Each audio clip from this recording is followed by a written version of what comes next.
ტრამპმა კვლავ დააყენა ირანის შეერთებული შტატების სასტიკი სამხედრო ძალის წინაშე. მას შემდეგ, რაც ამერიკული არმიის 64 აპაჩის ვერტმფრენი ჰორმუზის სრუტესთან ომანის სანაპიროსთან ჩამოვარდა, ეპიზოდი, რომელიც ტრამპმა ირანის ქმედებას მიაწერა. სამშაბათს საღამოს და უკვე ძლიერი გამოხმაურებით ამ ოთხშაბათს 2026 წლის 10 ივნისს. ამერიკის შეერთებული შტატების ცენტრალურმა სარდლობამ დაადასტურა თავდაცვის მიზნით განხორციელებული იერიშები ირანულ პოზიციებზე თავარსარდლის პირდაპირი ბრძანებით. ისლამური რევოლუციური გვარდია ცდილობდა ეს შემთხვევა რეგიონულ საფრთხედ ექცია, დაფირდა პასუხს და დაიწყო საუბარი ახალ იერიშებზე ამერიკულ ძალებსა და მოკავშირეებზე სპარსეთის ყურეში.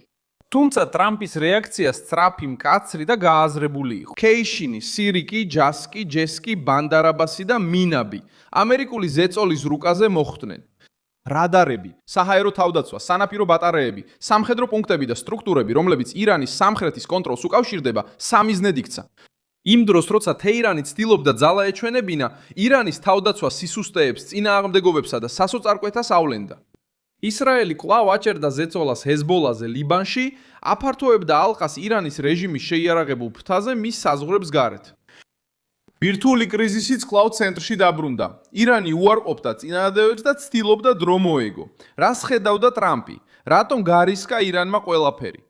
როგორ მოახერხეს შეერთებულმა შტატებმა ზეწოლის ერთბაშად გადატრიალება? ამასაც მალე გეტყვი. თუ ასეთი პირდაპირი და ზედმეტი გაწელვის გარეშე კონტენტი მოგწონს, გამოიწერე არხი, რადგან აქ ყოველდღე ასეთ ვიდეოებს ვაქვეყნებთ. დონალდ ტრამპის მთავრობამ აპაჩის ჩამოგდება პირდაპირი აგრესიის აქტად მიიჩნია ამერიკულ ძალებზე, მსოფლიოს ერთ-ერთ ყველაზე მგრძნობიარე რეგიონში. საჰაერო ხომალდი პატრულირებდა წყლებს ჰორმუზის სრუტესთან ახლოს, რომელიც ენერგიის, ვაჭრობისა და საერთაშორისო უსაფრთხოებისათვის თვის სასიცოცხლოდ მნიშვნელოვანია. ორივე სამხედრო ცოცხალი გადაარჩინეს და მათი მდგომარეობა სტაბილური იყო, მაგრამ ვაშინგტონმა ეს შემთხვევა მხოლოდ დიპლომატიური ნოტით არ დაასრულა.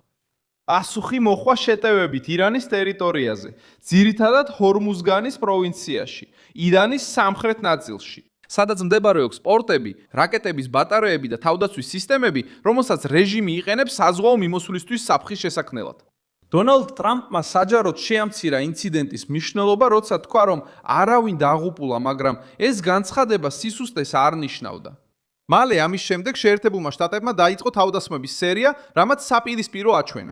თეთრმა სახმა საჯარო სიმშვიდე გამოიყენა როგორც ფარდა, უფრო ძლიერი სამხედრო პასუხისთვის. ლოგიკა მარტივი იყო. არ მიგვეცა მტრისთვის გადაწყვეტილების ტემპი, არ გამოგვეცხადებინა ყოველი ნაბიჯი წინასწარ და არ მიგვეღო ის, რომ ისლამური რევოლუციური გვარდია ამერიკულ ძალებს გამოცდიდა ფასის გადახდის გარეშე.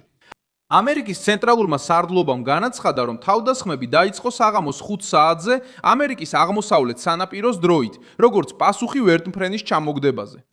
ოფიციალურად გამოყენებული სიტყვა იყო თვითდაცვა, მაგრამ რეალურად ადგილზე ეფექტი ბევრად უფრო დიდი იყო, ვიდრე უბრალოდ სიმბოლური პასუხი. რადარებისა და საჰაერო თავდაცვის განადგურება მხოლოდ დასჯას არ ემსახურება, ეს მოწინააღმდეგის დაბრმავებას, რეაგირების უნარის შემცირებას და სივრცის გახსნასაც ნიშნავს, იმ შემთხვევაში თუ ახალი შეტევა საჭირო გახდება. აქ ტრამპის გზავნილი უფრო ნათელი ხდება. ირანს შეუძლია იყვიროს, მაგრამ შეერთებული შტატები ურთხამს იქ, სადაც ყველაზე მეტად ტკივა. აფეთქებები დაფიქსირდა ქეშიმში, სირიქეში, მინაბში და ირანის სამხრეთის სხვა რეგიონებში. ბანდარაბასის რეგიონიც გამოჩნდა კუნძულების ცენტრში, რადგან იქ მდებარეობს ირანის ერთ-ერთი ყველაზე მნიშვნელოვანი სამხედრო და პორტული ზონა. თუ ირანი ამ ზონაზე კონტროლს ან უსაფრთხოებას დაკარგავს, ეს ნიშნავს, რომ მისი მთავარი რეგიონული შანტაჟის იარაღი დასუსტდება. რეჟიმი ყოველთვის ცდილობდა ჰორმუზის სრუტე მსოფლიოს წინააღმდეგ მუქარის იარაღად გამოეყენებინა. დონალდ ტრამპი ეხლა სწორედ ამ ტკივნეულ წერტილთან პასუხობს. ისლამური რევოლუციური გვარდია ცდილობდა მკაცრი განცხადებებით ეპასუხა. ირანის ხელისუფლებამ გააფრთხილა, რომ თავდასხმები უპასუხოდ არ დარჩებოდა და კიდევ ერთხელ დაადასტურა, რომ უცხოური ძალები რეგიონიდან უნდა გავიდნენ. პრობლემა რეჟიმისთვის ის არის, რომ ეს მუქარა დაბნეულობის ნიშნებთან ერთად გაჩნდა. ირანული სტრუქტურის ერთმა ნაწილმა სცადა პასუხისგებლობის შემცირება აპაჩის ჩამოვარდნაზე. სტრუქტურის მეორე ნაწილმა კი განაცხადა, რომ ამერიკულ ძალებზე თავდასხმის უფლება აქვთ, რადგან ისინი ირანის ტერიტორიის სიახლოვეს იმყოფებიან.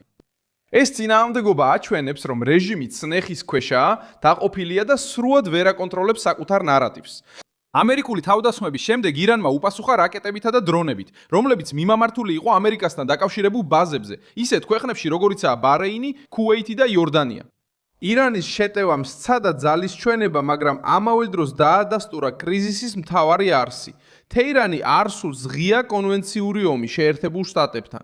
რეჟიმი მოქმედებს რაკეტებით, დრონებით, შეიარაღებული დაჯგუფებებითა და რეგიონული დაშინებით. ის დისტანციიდან უტევს, ემუქრება მოკავშირეებს, აძლიერებს დაძაბულობას სპარსეთის ყურეში და ცდილობს საერთაშორისო საზოგადოებამ სიმშვიდისკენ მოუწოდოს, მანამ სანამ ვაშინგტონი კიდევ უფრო წინ წავა. სხვაობა ისაა, რომ დონალდ ტრამპი პარალიზების თამაში არ ჩაერთო. ამერიკის პასუხი მართული რეალურ სამხედრო შესაძლებლობებზე. საჰაერო თავდაცვა, რადარები და სანაპირო პოზიციები ის სტრუქტურებია, რომლებიც რეჟიმს იცავს და მის შესაძლებლობას აძლიერებს, რეგიონს ემუქროს. როდესაც ეს სამიზნეები მიზანში ხვდება, შეთხობინება მხოლოდ თეირანს არ ეხება, არამედ ბარეინს, ქუვეითს, არაბთა გაერთიანებულ საამიროებს, საუდის არაბეთს, ისრაელს და რეგიონის სხვა ქვეყნებსაც. ისინი ხედავენ, რომ ვაშინგტონი მზად არის რეაგირებისთვის, როდესაც ირანის რეჟიმი ზღვარს გადადის. შეერთებული შტატების საზღვაო ძალებიც ინფორმაციის ცენტრში აღმოჩნდნენ შეტევის შესახებ. რეგიონალური გაშუქების ცნობები მიუთითებდნენ საკრუიზო რაკეტების გამოყენებასა და ამერიკული საზღვაო სტრუქტურიდან განხორციელებულ თავდასხმებზე. ამ ტიპის ქმედება ზრდის ზეწოლას, რადგან აჩვენებს, რომ ირანის საქმე არ აქვს მხოლოდ თვითმფრინავებთან ან ფიქსირებულ ბაზებთან.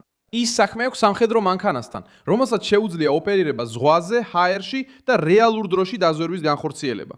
ისლამური რევოლუციური გვარდიისთვის ეს ნიშნავს, რომ სისტემების დამალვა, ბატარეების გადაადგილება და სარდლობების გადატანა პრობლემას არ აგვარებს. მაშინ, როცა შეერთებული შტატები ირანის სამხრეთში დარტყმებს ახორციელებდა, ისრაელი ლიბანში ჰეზბოლაზე ზეწოლას ზრდიდა. ისრაელის თავდასხმება დაარტყა სროლის ზონებსა და სხვა პოზიციებს ლიბანის სამხრეთში, ირანულ ღერცთან დაკავშირებული ესკალაციის ფონზე. ისრაელი აცხადებს, რომ ჰეზბოლა სამოქალაქო ტერიტორიებსა და ურბანულ სტრუქტურებს იყენებს თავისი სამხედრო ყოფნის შესანარჩუნებლად. შედეგად ლიბანში დაიწყო ევაკუაციის ახალი ტალღა, შიში და განადგურება, რაც კიდევ ერთხელ აჩვენებს თუ როგორ აუცილებს ირანული პროექტი კონფლიქტს თავისი საზღვრების მიღმა. ჰეზბოლამ ასევე განიცადა დანაკარგები თავისი სარდლობის სტრუქტურაში ამ ესკალაციის განმავლობაში. ისრაელმა გააგრძელა ოპერაციები ჯგუფთან დაკავშირებულ პირებზე და იმ ობიექტებზე, რომლებიც თავდასხმებისთვის გამოიყენებოდა. თეირანისთვის ეს მტკივნეულია, რადგან ჰეზბოლა ყოველთვის მოქმედებდა როგორც ისლამური რევოლუციური გვარდიის სტრატეგიული გაგრძელება. როდესაც ისრაელი ჰეზბოლაზე ზეწოლას ახორციელებს, ეს წნეხი ირანის რეჟიმზეც ვრცელდება. ირანი კარგავს მუქარის შესაძლებლობას, კარგავს დაშინების ბერკეტს და ხედავს, რომ მისი გარემოცა უფრო დაუცველი ხდება. ვირტუალური კრიზისიც ამავე პაკეტში შევიდა. ირანის რეჟიმმა უარყო ახალი შეთავაზების მილების შესახებ გავრცელებული ვერსიები და უარი თქვა ვაშინგტონისთვის სასურველი პირობებით ურანის გამდიდრების ხანგრძლივ გაპინვაზე. დონალდ ტრამპი შეთანხმებას ითხოვს, რომელიც ირანს არ მისცემს შესაძლებლობას მოლაპარაკება დროის მოგების ფარად გამოიყენოს. თეირანი ცდილობს შეინარჩუნოს ბირთვული შესაძლებლობები, შეამსუბუქოს სანქციები და შეინარჩუნოს რეგიონული გავლენა. სხვაობა ახლა ისაა, რომ საუბარი მიმდინარეობს მაშინ, როცა ბომბები ეცემა რეჟიმის სამხედრო სტრუქტურების ამ მხედრო სტრუქტურების ახლოს. დიპლომატია კვლავ არსებობს, მაგრამ უკვე მხოლოდ ის აღარ განსაზღვრავს ვითარებას. დონალდ ტრამპი საუბრობს შეთანხმებაზე, მაგრამ სამხედრო პასუხს აძლევს, როცა ამერიკულ ძალებს უთხრამენ. ეს კომბინაცია ირანს რთულ მდგომარეობაში აყენებს. მილსონ ალვესი, საერთაშორისო ურთიერთობების სპეციალისტი ვარ და ჩემი მიზანია ყოველდღე სიმართლით კარგად ინფორმირებული ყავდე. ახალი ამბების ბულები ვიდეოს აღწერაშია. დასვი ლაიქი ამ ვიდეოზე, გამოიწერე არხი და ბოლოს გადახედე კომენტარებს, რომ კიდევ უფრო მეტად ჩაერთო მილსონ ალვესის საზოგადოებაში.